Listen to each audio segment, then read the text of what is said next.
오늘 말씀은 고린도후서 1장 12절부터 22절입니다. 그 중에서 20절만 읽겠습니다. 하나님의 약속은 얼마든지 그리스도 안에서 이해가 되니 그런즉 그로 말미암아 우리가 아멘하여 하나님께 영광을 돌리게 되느니라. 아멘. 오늘 말씀의 제목은 어떤 상황에서도 하나님은 예와 아멘이시다 입니다. 고린도 교회는 바울이 2차 전도 여행 중에 1년 6개월 동안 머물면서 직접 개척한 교회입니다. 그러니 바울이 그 교회 교인들을 특별히 생각했고 애정이 있었던 것은 당연한 것입니다. 그런데 어느 날부터인가 바울을 오해하는 사람들이 생겨났고 심지어 바울의 사도 직분도 믿을 만한 것이 못되고 인격도 못 믿을 사람이라는 의심까지 받게 되었습니다. 이에 대해서 바울은 자신에 대해 적극적으로 해명하면서 자신의 입장을 변호했습니다. 이것이 오늘 본문의 내용인데요. 12절에 보면 원어 성경으로 이렇게 기록되어 있습니다. 우리의 양심이 증언하듯이 우리가 자랑하는 것은 이것입니다. 그것은 곧 우리가 세상에서 특히 여러분과의 관계에서 하나님께서 주신 거룩함과 진실함으로 육체의 지혜가 아니라 하나님의 은혜 안에서 행했다는 것입니다. 이 바울의 해명은 자신이 하나님 앞에서 꺼리낌이 되지 않게 행동했다는 뜻이에요.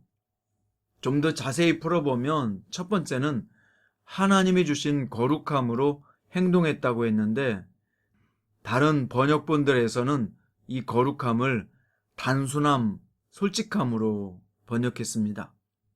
이것은 바울이 겉과 속이 다르지 않게 정직하게 행동했다는 것을 말하는 것입니다. 두 번째는 진실함으로 행했다고 했는데 여기 진실함은 햇볕에 비춰놓아도 투명하다는 뜻으로 성실한 마음을 의미합니다. 세 번째는 육체의 지혜가 아니라 하나님의 은혜 안에서 행동했다고 했는데 이것은 사람의 능력이나 실력으로 사역이 이루어지는 것이 아니라 하나님의 은혜로 된다는 관점에서 성도를 가르쳤다는 뜻입니다. 이렇게 구체적으로 바울이 해명한 것은 고린도 교인들이 가진 오해를 풀어주기 위한 것이었습니다. 이어서 바울은 자신의 방문 계획에 대한 해명을 적극적으로 하고 있는데요. 바울은 고린도 교회 성도들에게 2번 더 방문할 계획을 약속했으나 그 약속을 지키지 못하게 되었습니다. 이로 인하여 경솔하고 변덕스럽다는 비난까지 받게 된 것입니다. 이 일정을 취소한 이유는 오히려 그들에게나 바울 자신에게도 이것이 더 유익한 것이라고 판단을 내렸기 때문입니다. 이 결정은 사람들에게 변덕쟁이라는 비난을 받게 했습니다. 하지만 비난을 감수하면서도 바울이 생각하는 것은 오직 고린도 교인들을 위하는 진실한 마음이었다고 밝히고 있습니다. 그리고 바울은 비록 자신이 약속을 지키지는 못했으나 하나님의 역사는 어긋나거나 실패하지 않는다고 증언합니다. 하나님의 모든 약속은 그리스도 안에서 이해가 됩니다. 그러므로 그리스도로 말미암아 우리가 아멘하면서 하나님께 영광을 돌리는 것입니다. 라고 말했습니다. 이것은 바울의 어긋난 계획조차 신실하시고 크신 하나님의 섭리 안에서 볼 때는 아멘이 될 수 있다는 것이죠.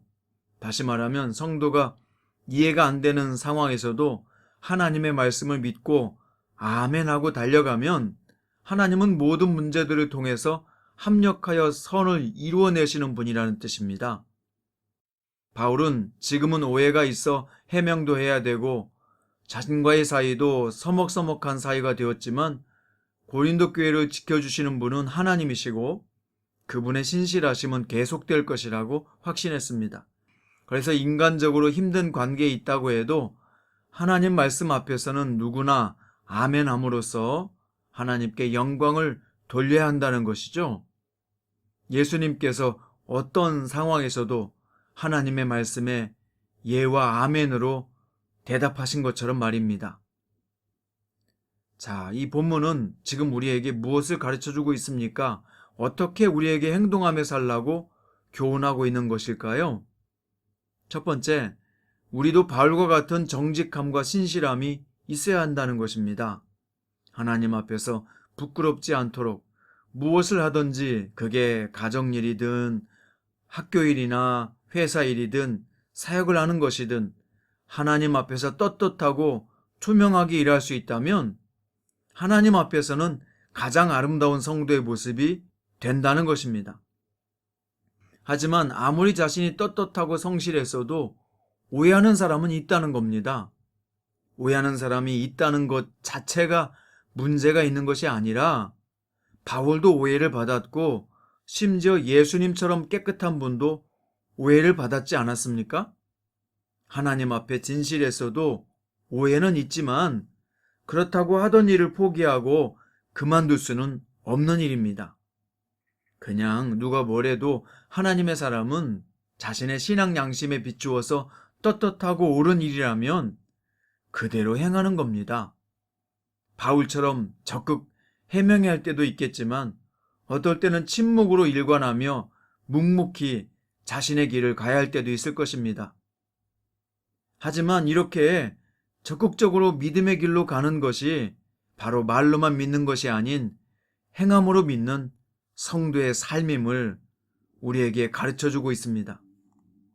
그러니 오늘 여러분들을 오해하며 비난하거나 뒷담화 까는 사람이 있다고 할지라도 여러분에게 신앙 양심에 꺼리낌이 없다면 낙심하지 말고 그대로 직진하십시오. 바울처럼 계속해서 믿음의 선을 행하고 거룩함과 진실함과 은혜로움으로 직진하십시오. 오늘 또 성령의 기름 부으심이 여러분과 저와 함께 하실 것입니다. 두 번째, 어떤 계획의 변동이나 수정이 있어도 하나님의 말씀은 예와 아멘이 된다는 것을 우리에게 가르쳐주고 있습니다. 사람이 자기 길을 계획하나 그 걸음을 인도하시는 분은 하나님이라고 했잖아요. 그러기에 사람의 계획대로 모든 것이 다 되는 것이 아닌 겁니다. 때로는 뜻이 어그러지고 어쩔 수 없이 수정이 필요할 때가 있어요. 그렇다고 계획대로 안 된다고, 뜻대로 안 된다고, 마음에 안 든다고 하나님의 뜻과 말씀과 멀어지는 것은 아닌 것입니다. 하나님은 그 계획의 수정 안에서도 일하시기 때문이죠. 중요한 것은 계획의 수정이 아니라 우리가 하나님 안에 머물고 있는 것입니다. 하나님의 인도하심을 믿고 그분을 신실하게 의지하며 예와 아멘으로 화답하며 기도하며 나간다면 지금 어긋난 계획이 무슨 뜻인지 모르지만 그 계획은 반드시 하나님의 인도하심을 받을 것입니다. 그래서 결국은 합력하여 선을 이루시는 주님의 뜻대로 될 것이에요. 그러니 계획대로 안 된다고 낙심하지 말고 어느 상황에서도 하나님의 뜻과 말씀 앞에서 긍정적인 마음과 자세를 가져야 하는 것입니다. 아멘. 예, 그렇습니다. 이것도 주님의 선하신 인도하신 계획 중에 있는 줄로 믿습니다. 라고 말하면서 말입니다. 오늘 이 본문의 말씀이 여러분과 저에게 예와 아멘이 되기를 바랍니다. 오늘 또 영적으로 사단에게 밀리지 말고 이겨내십시오. 영적으로 승리하십시오. 오늘 여러분에게 영적 승리가 있기를 주님의 이름으로 축원드립니다. 기도하시겠습니다. 주님, 때로는 우리가 믿음으로 살아도 비난을 받기도 하고 계획을 수정해야 할 때도 있다는 것을 가르쳐 주심을 감사합니다. 하지만 어떤 상황에서도 중요한 것은 우리가 하나님 안에서 머물러야 한다는 것을 배웠습니다. 그러니 오늘 또 하나님의 뜻과 말씀을 믿으며 인도하심을 찬송하며 기쁘게 순종하며 따르게 하시옵소서. 예수님의 이름으로 기도드립니다. 오늘은 찬송가 380장 1절과 2절을 주님 앞에 올려드리겠습니다. 나의 생명 되신 주, 주님 앞에 나갑니다. 주의 흘린 보혈로 정케하사 받아주소서. 날마다 날마다 주를 찬송하겠네. 주의 사랑 줄로서 나를 굳게 잡아매소서. 괴로운 세상 지낼 때 나를 인도하여 주소서. 주를 믿고 나가면 나의 길을 잃지 않겠네. 날마다 날마다 주를 찬송하겠네. 주의 사랑 줄로서 나를 굳게 잡아 매소서. 아멘.